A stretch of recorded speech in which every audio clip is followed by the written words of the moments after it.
All right, all right, all right. Usually I just get the introduction going, but I did that before we started. And guess who it is with us today? The man himself, Ray Flores, Chicago's finest, the best announcer in all of boxing right now. PBC has themselves a gym, and they know that. And, you know, when the big network comes, I see another Lampley, but I think he's better than Lampley, to be honest with you. And I ain't buttering up just because he's my boy. It's just, even if I didn't know the guy, I would say that if I ever met him just as a fan or something like that. So what's up, Ray? What's going on? How's everything going, brother? Bob DiBiase, how are you, my man? Happy New Year to you and all your viewers and your listeners. You're very kind with that. I appreciate the great words and stuff like that. Long way to go before I get to that level that you just spoke of. But you know what? It's been a fun start to the year as we head into February, and I'm very excited about what's to come. We're coming off of a lot of momentum with the monster ratings that PBC just did live on Fox on Saturday night,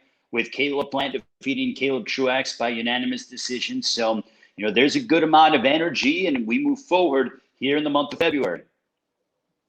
All right, and I like it. I like it. I like it where everything's going right now as well too, with the boxing game. And I feel like PBC, regardless of how fans think it is, these fights are set up the correct way because you want to go ahead and build up your best fighters for these big matchups, so these pay-per-views can sell the correct way. And a lot of people have to understand that part of the game as well too. But Ray, let's go ahead and educate the fans that might not know exactly what your story is. How did you get your start in the biz, and how did you land the gig at PBC? I'm 34 now. I started off over 17 years ago in Northwest Indiana, which is right outside of Chicago, East Chicago, Indiana. I started off in the MMA. Started off with Flores, who was WEC bantamweight champion of the world. And before he even got to the WEC, which got rolled into the UFC, the lighter weight classes, 35, 45, 55, I was following around this guy, Miguel Torres, who was fighting in the local scene. This is before MMA was regulated across all 50 states. So it wasn't officially regulated by the states. So I was following him around, then went to school at Columbia College in Chicago. One of my professors gave me an MMA boxing radio show, much like how you do,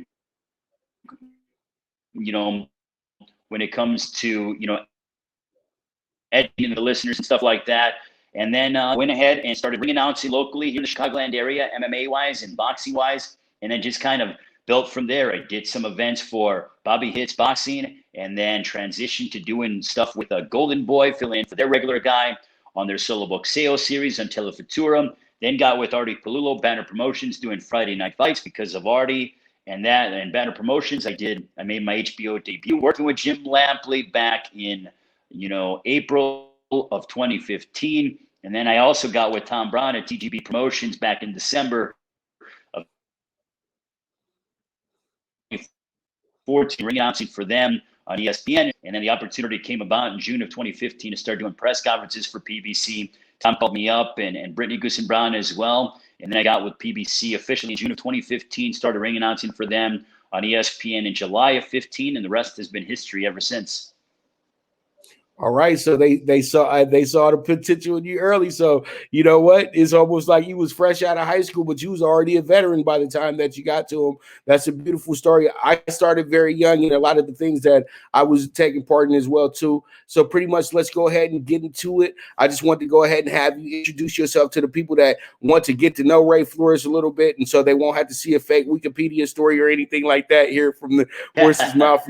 So pretty much, let's go ahead and get into it. Now, there's rumors going out here that they are trying to set up the Ugas Spence Unification fight. What are you thinking about this one? Do you think this fight should happen? Do you think it's a pay-per-view worthy? And do you think that that this could be one of Spence's toughest fights to date? Because here's the deal: Manny Pacquiao's the champion, recess in the WBA, and you know everyone's curious to see what happens with Manny. Spence can't wait around. Therefore, your Dennis Ugas is a secondary champion in the WBA. So their mindset is, let's get it on. That fight's been, I believe it's been ordered, or it's really being talked about seriously. Here's the bottom line with that fight, Bob DiBiase. Nobody is lining up to fight your Dennis Ugas because he has a difficult style. He's Cuban, you know, he's strong, very good condition, high ring IQ. You know, he has deceptive power. Errol Spence is coming off of an impressive performance over Danny Garcia after that 14-month-plus layoff. You saw what Errol Spence was able to do at the gate. The numbers were just released, I think, yesterday or on Monday when it comes to the drawing power economically of what Errol Spence was able to do. If I'm correct, Errol Spence went ahead and he outdrew Canelo Alvarez in San Antonio. Now, I know Canelo is not from San Antonio and Errol is from the Dallas area, but still, Errol Spence is proving that he is a viable financial gainer and that he's a viable ticket seller, even more so, even in a pandemic. So he generates money at the gate. When it comes to Ugas, Ugas is coming off a win over Abel Ramos where he won that title. I think stylistically it makes for a very interesting fight. I think that Errol is going to have to be more aggressive to try to frustrate Ugas. Ugas, I think, has that, very intelligent in the ring, but he's also very tough and determined. And I am very excited about the prospect of that fight happening because if Errol Spence and Manny Pacquiao doesn't happen, if Errol and Crawford isn't happening, I'm okay with Errol and Yordenis Ugas. And I do think it's a pay-per-view fight. You know why? Because Errol Spence is must-see TV anytime he steps in that ring. He has proven over and over and over again since March of 2019 that he is a pay-per-view star. Now, what I mean by that is he's drawing 300,000, 350,000 pay-per-view buys. That's a lot of money to the networks. That's a lot of money on the table. Look at what he's doing at the gate. Those two instances combined show you that he is one of the preeminent stars in boxing today. All right. So, and you know what? And I have to agree with you. It is a pay-per-view fight because if you don't know who Yordenis Ugas is, please cut on the Porter fight and you guys will get to know exactly who he is. And then he can have the Latino base actually, that they always want to have somebody speaking their language. So they'll be backing him as well, too. And I think that this works out very well for him because he's a guy who deserves this chance. And I think that they'll be able to sell his story very well to the public and have that big underdog role that everybody loves to, latch on to and everything like that. And pretty much this can become a very, very significant fight in both of these guys' careers well, too, in my opinion. I think that Ugas does present he already showed us that he can do his thing on pay-per-view when he fought Figueroa on the Pacquiao card as well, too. So pretty much that guy right there, I'm telling you, I think Ugas is ready for this moment. And I think this is the perfect timing for this, that they can set this up in the next 90 days or so where we're back in Texas watching a great fight again or somewhere around this country. We had this. When it comes to Yordenis Ugas, you think of the Cuban school of boxing, very good fundamentals. But the way that the Cubans now are approaching the professional fight business and boxing is totally different than how it was 10 or 15 years ago. And you're probably asking or thinking, what are you talking about? When you think of back in the day, 10, 15 years ago, an outstanding Cuban amateur to then transition to the pros, you think of a style that isn't as exciting. You think of a high level of intelligence. You think of the hit and don't get hit mentality. We're starting to see that change. Erislandy Lara in the, now in his career has shown to be more exciting. You look at David Morrell Jr., who is an interim champion at 168. He comes out and throws punches in bunches. Ugas has a good level of a work rate. So it's not like they're just going to lull you to sleep. Ugas is exciting. Morrell is exciting.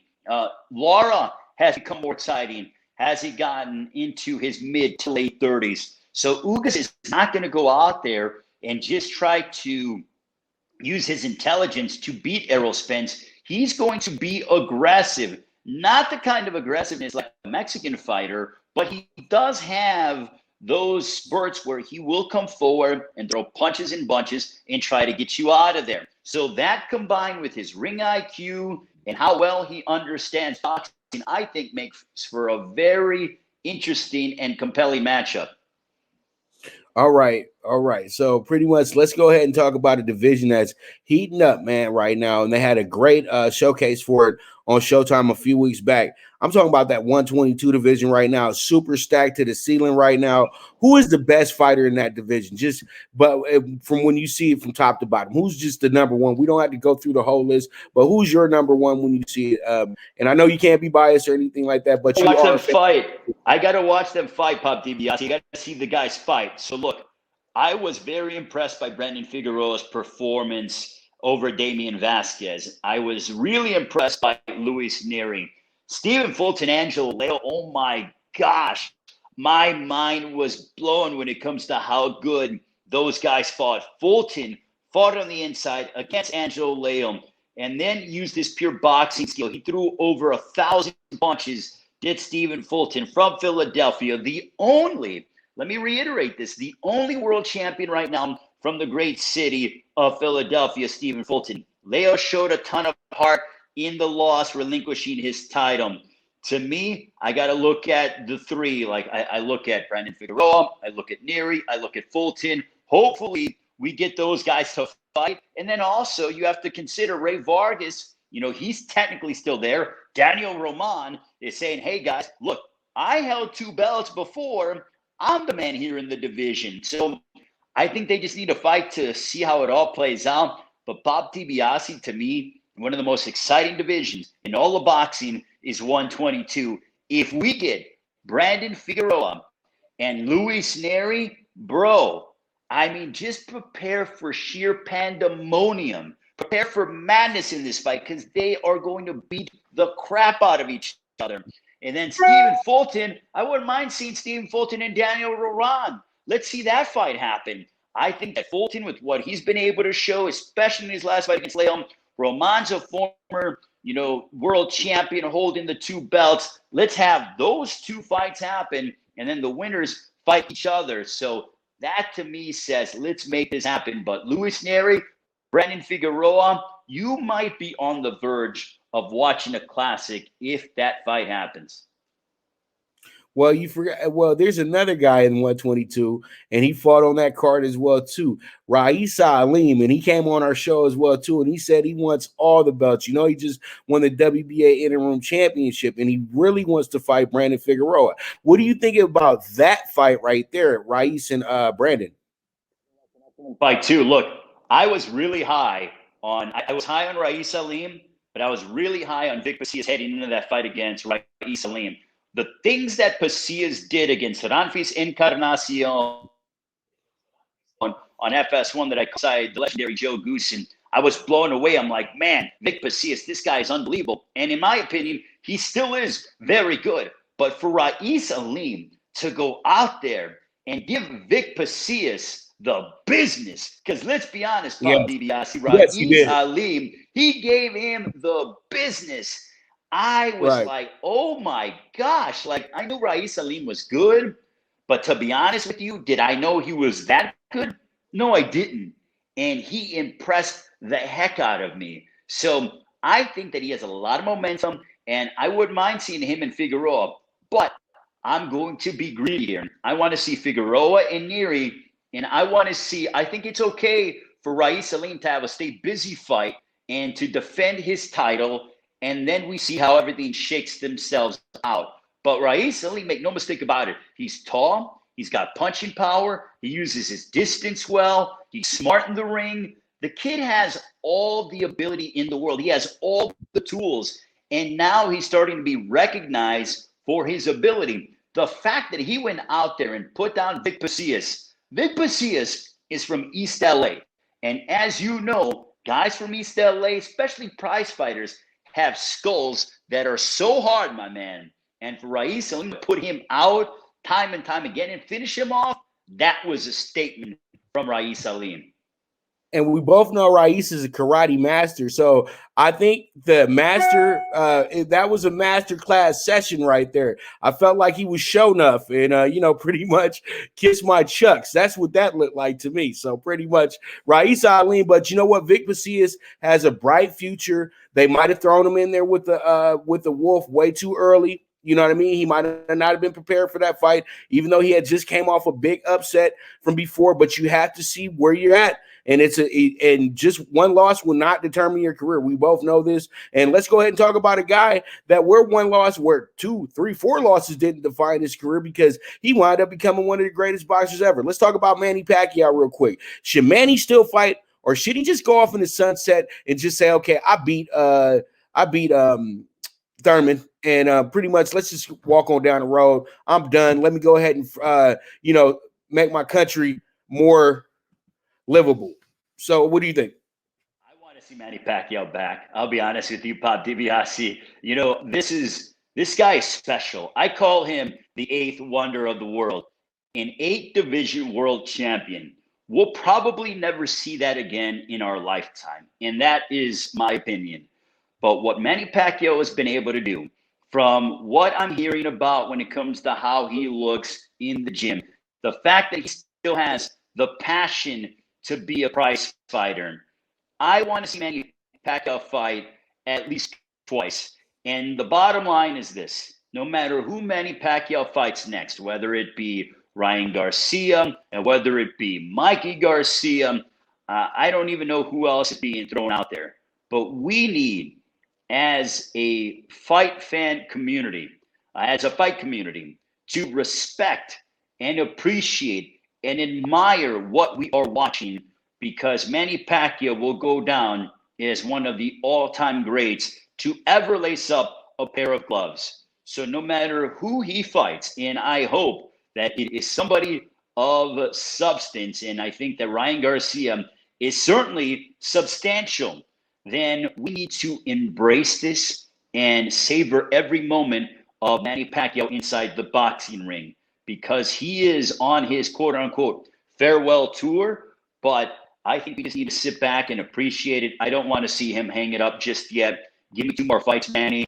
Sean Gibbons is a friend of mine who works with Manny Pacquiao Promotions. He's involved with Manny Pacquiao Promotions. Sean and his son Brendan Gibbons do an excellent job. Sean, I'm making a plea. Let's see Manny Pacquiao fight 2 more times. Please, Sean, tell the senator from Sarangani province in the Philippines 2 more times, and then he can ride off into the sunset, because we need to show proper appreciation. You know how they do in the Orient, Pop DiBiase, how they come and they give flowers to competitors and stuff like that, and the bouquet of flowers and everything else. I think that that's the kind of reverence we need to show Manny Pacquiao for what he's been able to do for the sport of boxing over his 2+ decades in the sport. I agree. And you know what? Shout out to the Gibbons as well, too. They good friends of mine as well, too. Young legend, my boy Brendan. But pretty much they've done a great job with Manny over the years and everything like that. So hopefully they can make this thing happen. I know they got to make sure the dollars are right for him as well, too. He's not going to show up just to show up. So pretty much I think I have to agree Manny's in a good place. And maybe, just maybe, I know a lot of people will say, I don't want to watch it again, but they'll pay for it. Mayweather and Pacquiao Part 2 to end it all for him. Bro. If Mayweather Pacquiao number 2 happens again, and listen, I don't really care about what the detractors are going to say, but my head would explode. Like if Mayweather and Pacquiao number 2 happens again, the 2 biggest names to ever step inside the boxing ring, oh my gosh. Do I want to see it? You're damn right I want to see it. Leonard Ellerby, who else is there? Dewan Blade, whoever can talk to Floyd Pacquiao number 2 would be a monster, especially with the way that social media is now, my man. Oh my gosh, would it do the numbers that the first one did? I don't know, but it would do phenomenal business. I know it'll be a sellout, and if people gonna show up for Liddell Ortiz 3, they're gonna definitely show up, and they're gonna definitely pay for Mayweather Pacquiao too. All right. So with that note, I'm going to keep you here for it with me, but we got to go take a quick commercial break. We're going to talk about your favorite place, Chicago, and the sports that go on with it as well, too. I need to get an update from you on what's going on in Chicago right now. So pretty much just hold tight for me. We're going to be right back. But before, let's go ahead and talk about Hat Club. You see, I got the drip on my head. Ray usually has drip on his head as well, too. But make sure you guys hit that show description, and you guys go ahead to www.hatclub.com, and you guys will get 10% off on any order that's over $50 or more. So pretty much go ahead and check them out, www.hatclub. Go ahead and get that drip. And then, make sure you style and everything like that. So when you pull up, your lady's going to be real nice to you, all that good stuff. So whatever you need, but just make sure you're styling with www.hatclub.com. Go ahead and get that 10% off in the show description, in the description link. All right. So we'll be right back. This is the Premier Sports Betting Show, the Primetime Angles, live with the one and only Pop DiBiase, the Primetime Capper. The Viget app, where social media meets sports betting. Get the latest line movements in all major sports. Track your daily bets, daily contests, the NFL over-under contest that pays out $10K in cash prizes. This is a cutting-edge app that helps betting be easy. Sign up with the reference code POPDBIC and you will be able to watch my daily show, The Primetime Angles, as a resource to building that bankroll. Viget is available in your Apple or Google Store on your iOS or Android. The social sports betting app, Viget.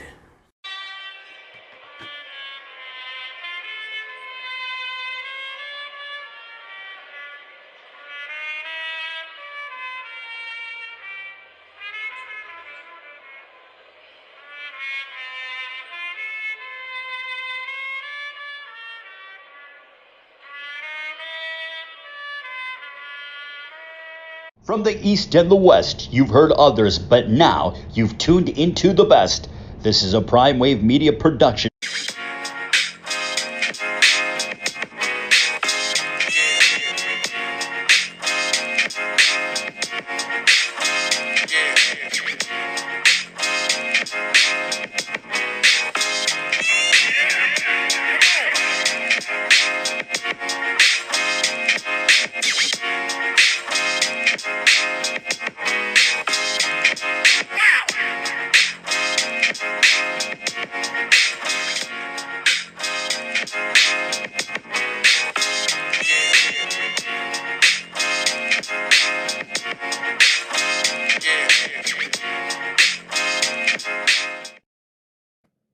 All right, we're back. Ray, you still there?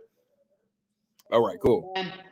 Because blacked out and said, you still here, Ray? Of course, I am here, my man. I'm just enjoying. Right now, the sun is blaring into my place here in lovely downtown Chicago and stuff, and we're ready and set and trying to get ready for the big game on Sunday. And see, Ray, he caught me by surprise. We were talking, and Ray was like, you know what? I moved back to Chicago. And I said, you moved back to Chicago this quickly? And so he's back in Chicago after being in LA for a few years. But I know he loving being back at home. You get to smell them good hot dogs and pizzas and stuff that you always enjoy, love to show off. So no more paying the shipping price anymore. So pretty much, let's go ahead and jump into your Southside boys first, real quick. What's going on with your White Sox, man? See, this is the first time in my lifetime, in my estimation, where the expectations are so high being a White Sox fan. The moves that they were able to make, Liam Hendricks, the closer, going ahead, and just the lineup as a whole. I was a little skeptical. The Tony La Russa move, I believe we have Lance Lynn now, if I'm correct on that, the starting pitcher as well. So I was a little skeptical about the move with hiring Tony La Russa as the manager. But as I listen to Ozzie Guillen and him break things down, I think Tony La Russa brings that championship medal, obviously. And also, the one item that I believe and I hope that Tony La Russa manages with is he manages with his gut. I think that baseball is being hurt by listening to the analytics too much. I think we need to see, guys manage with instincts instead of mathematical formulas. I'm not saying to totally dismiss what the math is telling you, but we saw what happened in Game 7 of the World Series, and I know that it benefited the Dodgers, but it certainly cost the Rays as to what happened. So I think that Tony La Russa brings that experience, and he has been there, done that. This team is ready to make some significant moves. Luis Robert, I think, is going to be better. Eloy Jimenez, Tim Anderson. This team is ready. Jose Abreu as well to make some significant strides. When I have friends of mine that are telling me, that are Yankees fans, saying, man, you guys have a squad, or you guys are going to be awfully tough to beat. Lucas Giolito is back as well. When I have Yankee fans telling me that, Pop DiBiase, that makes me feel really good. You know why? Because in my entire lifetime, it's Yankee fans that are the team that have the gold standard in the American League. And as a White Sox fan now, it seems to be shifting. But with those expectations come, they have to fulfill them. But in my opinion, it's ALCS or bust. They have to win the AL to make this a successful year. But I'm excited about it. I can't wait to get the season started. And hopefully they allow fans on the south side and the north side as well. I'm a White Sox fan, but I'm not a Cub hater either. I've enjoyed my time at Wrigley Field many, many times over again. It's a wonderful place to watch a baseball game. But hopefully we have fans back middle of the summertime so that we can appreciate this good baseball that we're likely going to see. Well, you know what? And if they do let you guys come back, I'm definitely going to be watching the game, which you know that. So I can have man. I mean, come on, bro. Do Chicago correctly, because last time I was in Chicago, I was literally sheltered because it was so cold. It was wintertime, man. So what it is, but Chicago's a beautiful city. So let's go ahead and talk about the Baby Bulls. You know what I mean? They had a little good stint earlier in the month on the West Coast. You know what I mean? They did all right. They beat the Blazers. They had themselves a nice little run on the West Coast. But you know what? This team is they're funny to me. They I don't know what's going on with the Bulls. They'll win 2 in a row, then lose 3 in a row, then win 2 in a row, and then pretty much I thought they were going to be really bad after both of those early blowouts during the season, but to start the season. But they've stepped it up and they've shown that they can be a very feasible team this season. What are your thoughts on the Baby Bulls? I love the addition of Billy Donovan as the head coach of the Bulls. He has brought a level of calm. He has experience. He's letting guys play to their strengths. Zach LaVine goes out there and it wants the ball in crunch time. Lauri Markkanen is in a contract year. He has really been performing above and beyond expectations.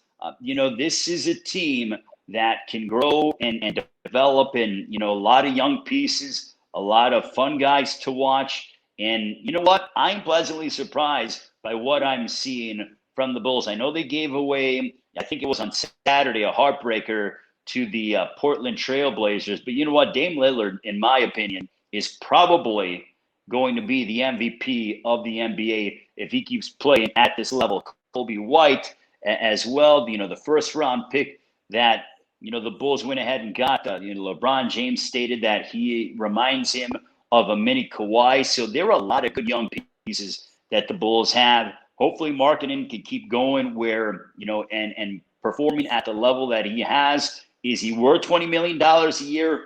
I don't know. But money is being given away to everybody, and that might be considered cheap in this new day of the NBA. But Billy Donovan is the right guy to lead this team. I'm just curious to see who they decide to re-sign. If they bring back Lauri, and if they're able to lure a free agent here to Chicago, because I'm going to tell you a quick secret, Bob DiBiase, it's going to get to like 10 degrees on Friday here. Now, I don't mind the cold because I lived here my entire life, with the exception of those 2 years in LA. But I don't know how many guys are really aiming to try to live here in the wintertime. But what I'll tell free agents, because I know you have people that are around the league that watch your show, it's cold for like a month and a half to 2 months. And then it's still the greatest city in the world. So this is a great place to play. The fans love you. It is a passionate sports city. In my opinion, it's one of the best, if not the best, sports city in America. So it all depends. Can the Bulls lure a top-level free agent to come play with this young nucleus? Man, well, I love the kid Pat Williams, and I think that was a great pick in itself right there with him. I think that he's going to be somebody who's going to be very, very good for the system. And I thought he caught me totally by surprise, but that just goes to show me that Florida State was a team that would have been in the Final Four last year because they had 3 or 4 guys get drafted in the top 20. So, and nobody talked about this because, you know, everybody's so in love with Calipari's and the Kentuckys and the Dukes of the world. They don't want to give the little guys their chance, their moment. But if that team would have been able to show off in March, we would have knew who Williams was. And so the Bulls caught themselves a gem, something that people didn't see coming in. That's exactly how you build good teams in the NBA. You got to find those players that nobody is really taking that seriously. So pretty much the baby Bulls, I really do like them. And pretty much I will talk about them all day, but we can move forward and go ahead and talk about a team that's dear to your heart and dear to the city as well too. The Bears. Go ahead, tell us what's going on with the Bears and with the QB saga. I know that you and your brother are willing to give up your third auntie, grandma, mama, everybody to bring Deshaun Watson to town. So what's going on?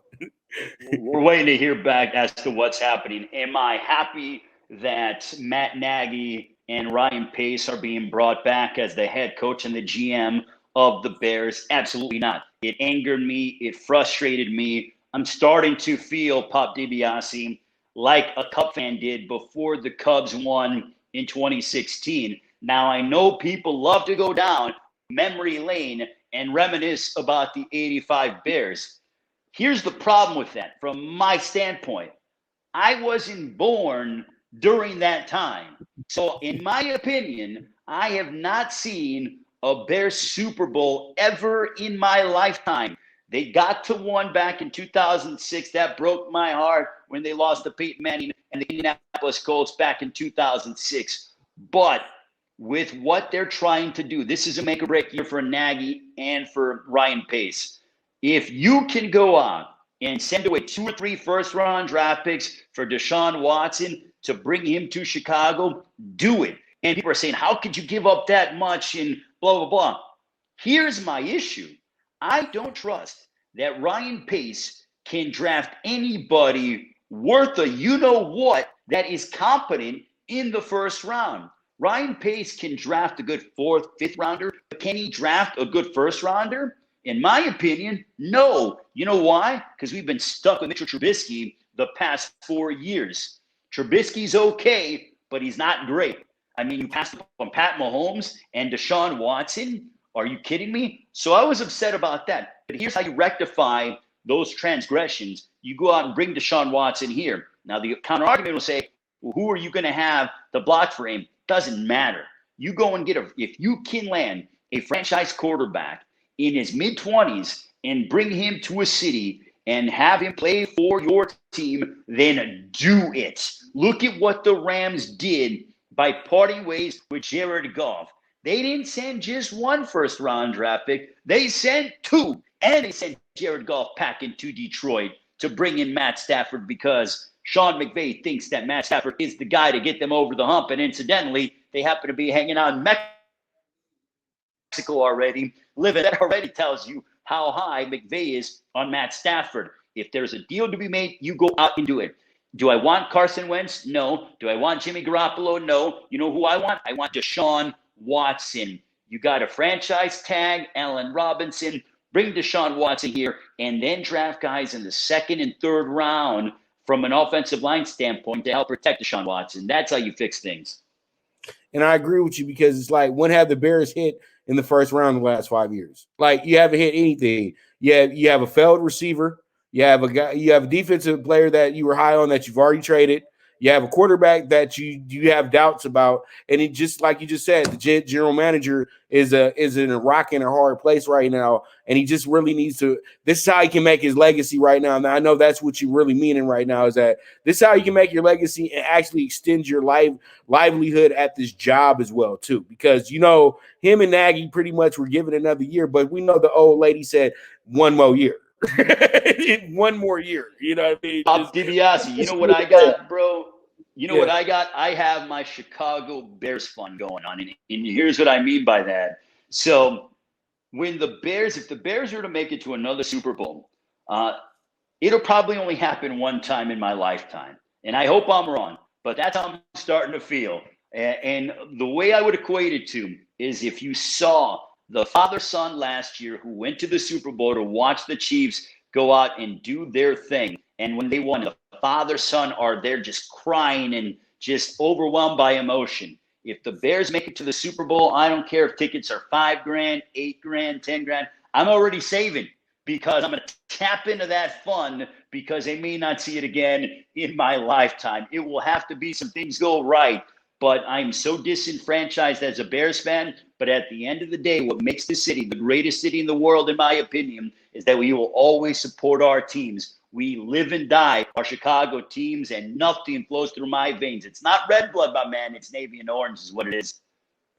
And look at that. And and you know what? Chicago Bears organization. Here, there goes your radio play-by-play guy. You got to have somebody passionate. Stop hiring these people that just coming to town. Yeah, I'm really from Missouri, but you guys need Ray Flores calling the game for you because that's the heart of Chicago right there. So, all right, we're talking football. Let's go ahead and get to our last topic in hand. Super Bowl. Who do you have winning by how much? For me to pick against Pat Mahomes. I know that we're here and you are the man when it comes to prognostication. So I'm very curious to see what you have and where you're leaning towards. But I think the line is gotten down to -3.